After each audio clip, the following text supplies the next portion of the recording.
Hi everybody, my name is Mazzotta. I'm here to give you a quick talk on fixing your fucking camera in 3D. This is me. Like the other kind of version of me is when Bilbo Baggins goes freak mode. Every time there's one of these issues, I'm like a sweaty FPS tryhard, and so I do this. Alright, so clarifying notes and like camera goals. The camera that I'm looking for, like when I'm in a first person or third person game, right, any game where it's like really important kind of where you're aiming, is that your camera is moving seamlessly through the world regardless of your render frame rate and your physics frame rate. Of course, given like performance fluctuations and like whatever happens, right, that's never going to be perfect, but this is a goal that we're like approaching and you can probably do a little bit better. And then the other thing is also when you're making a mouse or a stick input, the camera it updates its rotation to reflect that input on the exact like same render frame, right? Like if you're doing it in between, it's like technically the same. You know what I mean? Then also this is like engine agnostic knowledge and design. Most of the games that I'm complaining about are actually like AAA games that are in other proprietary engines, and this is like an issue that people don't really fix because most people don't work on like high refresh rate monitors, right? You're typically using a physics frame rate that's about the exact same as the render frame rate, so you're working at 60 hertz, your physics frame rate is 60 hertz, your render frame rate is 60 hertz, everything's fine and it looks okay, and maybe any latency you kind of chalk up to like, well, I guess this is not like some super high-end gaming machine, right? So problem one is camera jitter. What happens typically is that your camera is being moved on physics frames. So this becomes an issue if your render frame rate isn't like an even multiple of your physics frame rate. This is especially problematic at 144 hertz because it's not evenly divisible by 60. But some people can notice it at 60 hertz. So as an example, so what happens is if you move around, so this is just kind of like choppy. I have this set to 17 physics ticks per second. This is borrowed very graciously from the Godot physics interpolation demo. I've modified it to make the camera worse. They actually did a really good one, but for my example here, you can just see that it's choppy, it's nasty, it's not really fun.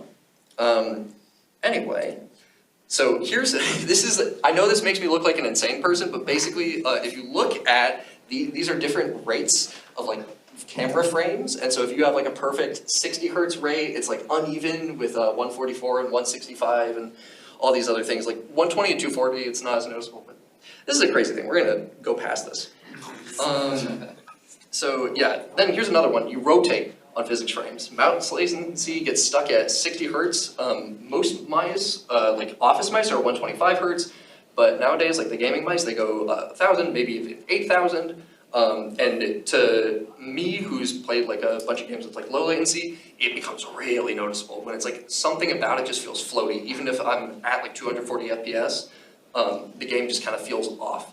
It really is like, and if your physics frame rate is low for whatever reason, for performance, for consistency, whatever reason, right, it gets really, really noticeable. Here's actually another example is like, actually, it's not really a good example because you can't really see it, but I promise you I can feel this right now. But then, yeah, problem three, I'm not going to demonstrate this because I've never even tried to implement this. It's camera smoothing, where like they no longer line up with inputs. There's like this lerped, slow, multi-physics frame, multi-render frame delay from when your mouse actually like, your true mouse position is like somewhere off in the distance and your camera is like interpolating towards that. I hate it. It's horrible. I've played AAA games where you are supposed to aim this way and there's no way that I could understand to turn it off, and it just makes it Alright, and then problem four is, the way that you would fix this is, oh okay, I just turn on physics interpolation, right? Actually, because of how Godot works currently, if you even if you're updating on like process frames, using like input events, all that stuff, all that good stuff, because you have physics interpolation turned on for your camera, then it's still going to, like, basically here's what happens. I'm going to set this now to like 2 FPS, and do you see how like when I'm moving this around like very slightly, you can see that also like it's tilting, right? So this is where physics interpolation is turned on for the camera. You can see that like between these frames there's this like little interpolation that just makes it, when it's rotating, it still feels floaty. And so here are like the fixes for mice. So you turn on physics interpolation. Also there's several ways of doing this, right? There's no like one right way, but this is like the way that I do it. You turn on physics interpolation, you set specifically your camera's physics interpolation to off.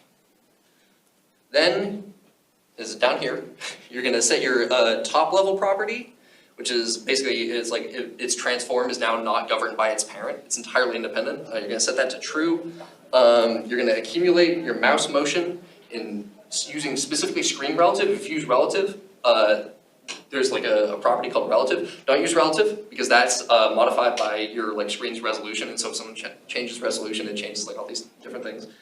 And then you're going to update it in process. I mean, you can update it in input event, doesn't really matter, because they still happen. I think in terms of the order in which the engine processes things, I think it happens before physics frames run.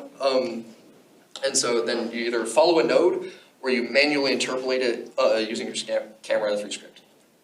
And then for gamepads, what you do is you do the same stuff with your camera's interpolation, but then you use input get vector in process and multiply by the process delta, because unlike a mouse where you can do that in an input event, and every single time you get a change, it's going to come through. Because you only get an input event that's fired when the stick changes. I mean, you could do it this way, where the script changes, but you want to do it every single process frame, and then you multiply the force that somebody's using their camera using a vector.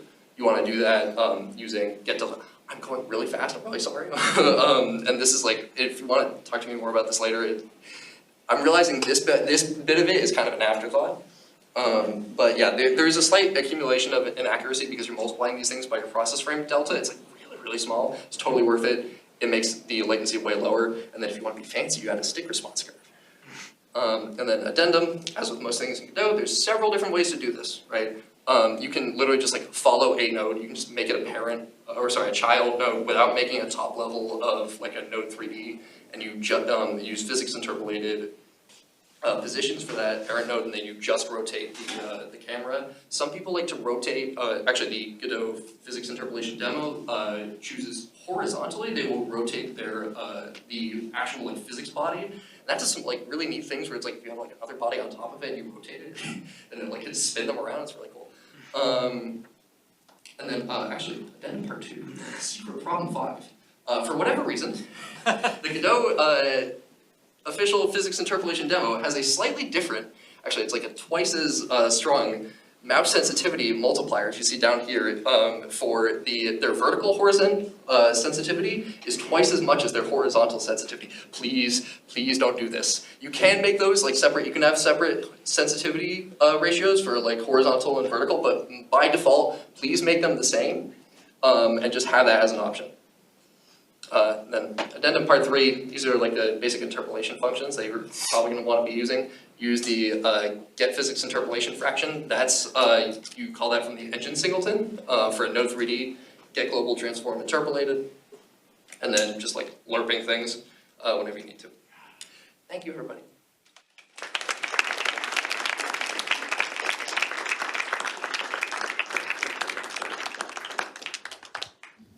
Hi. You mentioned camera smoothing, and I'm wondering, in the lore of the game, what if you're controlling a turret, you're controlling something mechanical that has to be limited?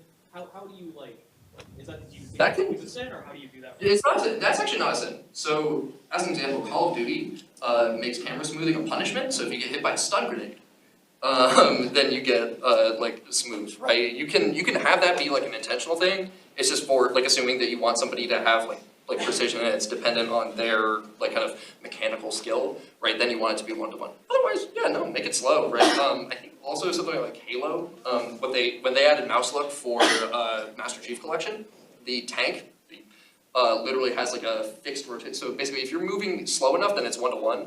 But once you get to a certain speed, Helldivers 2, another good example where that's following it. Still really fun. I love that game, and that I guess has not camera smoothing, but it's aim smoothing. But that one still feels really good, so I guess just try those games. No narrative camera smoothing. I'm kind of curious. It seems to me that the cleaner your camera controls are, the more one-to-one they are with input. In some ways, the less unique your game might feel. If all games are pulling towards one-to-one input, do you have any thoughts on how you make your game feel special and unique without making it feel special? Yeah. so there's a bunch of different ways that you can like jazz it up. You can do camera animations. A lot of like FPS games, if you're doing particularly, it's noticeable with like COD reloads. Valorant actually has this like very subtly, where they animate the camera when there's like a reload and stuff, and you can see it kind of like bobbing around. That part of that animation is sometimes interpolated, but you want to make sure that it's like separate from the camera. It's also like specifically as it pertains to first and third person like aiming cameras, so to speak, right? Like those, I think that part of it being like similar and homogeneous is really good, right? Like that's very subset part of it. Like everything else should be like kind of jazzing your way. It's camera movement, like UI, kind of like the rest of the game. Specifically, like when I'm like kind of getting to, oh, one last thing, also please have a clean ratio for like zoom sensitivities. Make it like, so you have your main FOV, like no, like Overwatch, like source engine, they both have like incorrect like ratios. They aren't actually true 1-to-1. Please don't do that. Please just like have it as like a mathematical function of like, this is my current FOV, this is like my base FOV, this is like the ratio, and it automatically like reduces your sensitivity by that amount depending on what the current camera FOV is. Please do that.